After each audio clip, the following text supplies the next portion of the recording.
Amelia Earhart lost in the sky, the world's most enduring aviation mystery. She was the face of courage, the sound of engines cutting through clouds, the embodiment of daring when the world still hesitated to let women dream so high. Amelia Earhart wasn't just a pilot, she was a phenomenon. Her name was spoken with admiration and awe, her image on magazine covers, her words in newspapers, her speeches inspiring a generation. But on a warm July morning in 1937, she climbed into her silver twin-engine Lockheed Electra with her trusted navigator, Fred Noonan, and disappeared into the vast Pacific Ocean. No distress signal, no wreckage, no bodies, just silence and a mystery that refuses to die. Early life, a spirit that couldn't be grounded. Amelia Mary Earhart was born on July 24, 1897, in Atchison, Kansas. Her childhood was not confined by walls. She roamed fields, climbed trees, and played rough games with boys. She kept a scrapbook of newspaper clippings about women who broke barriers, perhaps already sensing that she would one day join their ranks. At age 10, she saw her first airplane at a state fair. It was a crude, weather-beaten machine, and it did nothing to inspire her. Years later, she would laugh about that moment, saying it looked like something not worth more than a passing glance. The turning point came in December 1920. Amelia, then 23, visited an airfield in Long Beach, California. A pilot offered her a short passenger flight. As the aircraft rose just a few hundred feet, she felt something shift inside her. By the time I had got 200 or 300 feet off the ground, she would later write, I knew I had to fly. Amelia worked tirelessly, taking odd jobs to afford flying lessons from Anita Netta Snook, one of the few female instructors in the country. In 1922, she bought a bright yellow Kinner Airster biplane, naming it the Canary. That same year, she set a women's altitude record of 14,000 feet. By 1928, her life would change forever.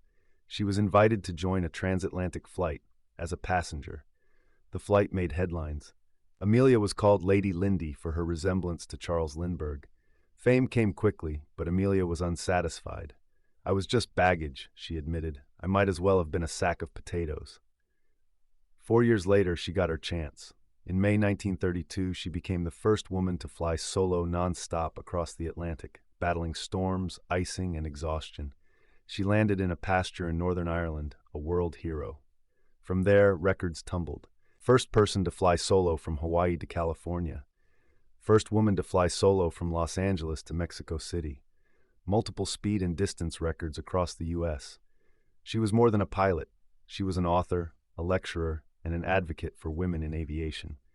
Her fame gave her influence, and she used it to push boundaries for others. By 1937, Amelia had her sights set on the ultimate aviation prize, to circle the globe at the equator. The route would be nearly 29,000 miles, much of it over dangerous, uncharted waters. Her aircraft was the Lockheed Model 10E Electra, customized for long-range flight with extra fuel tanks and state-of-the-art navigation equipment for its time. Fred Noonan, a seasoned navigator who had charted routes for Pan American Airways, joined her as co-pilot and navigator. The first attempt, in March 1937, ended in disaster when the Electra ground looped during takeoff in Hawaii. Repairs took months, but Amelia pressed on. In June, they set out again, this time flying west to east to take advantage of weather patterns. By late June, they had completed 22,000 miles, crossing continents and oceans. On June 29th, they landed in Lae, New Guinea. Only 7,000 miles remained, the Pacific crossing to California, with the next immediate stop being the minuscule Howland Island. The final flight, Howland Island, was barely a speck, 2 miles long, half a mile wide, lost in a sea of blue. Precision navigation was essential. On the morning of July 2, 1937, at 10 a.m. local time, they took off from Lae.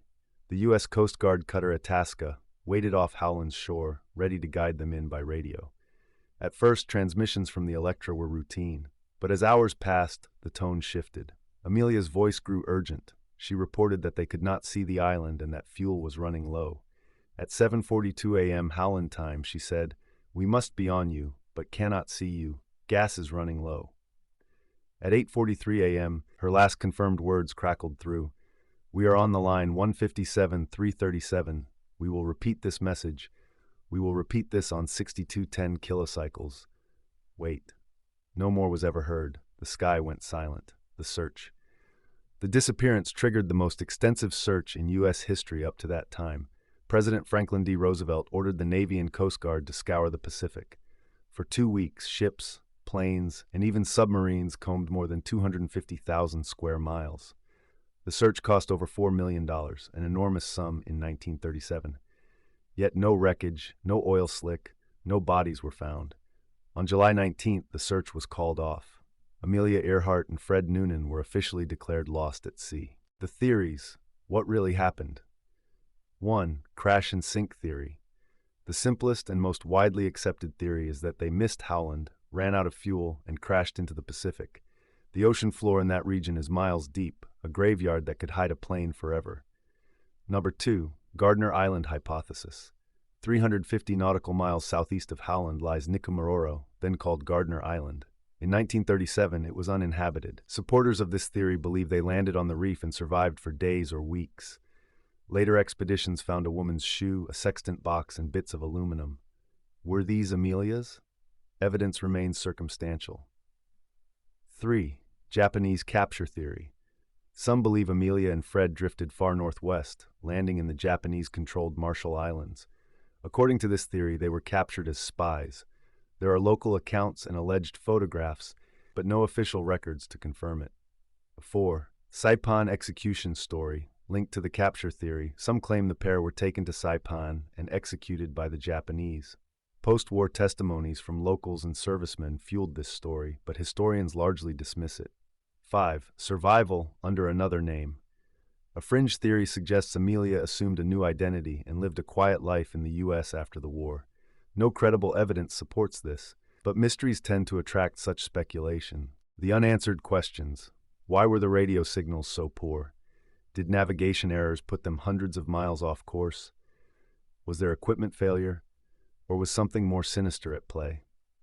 Amelia Earhart's disappearance remains unsolved, not because people have stopped looking, but because the Pacific is vast and time erases traces.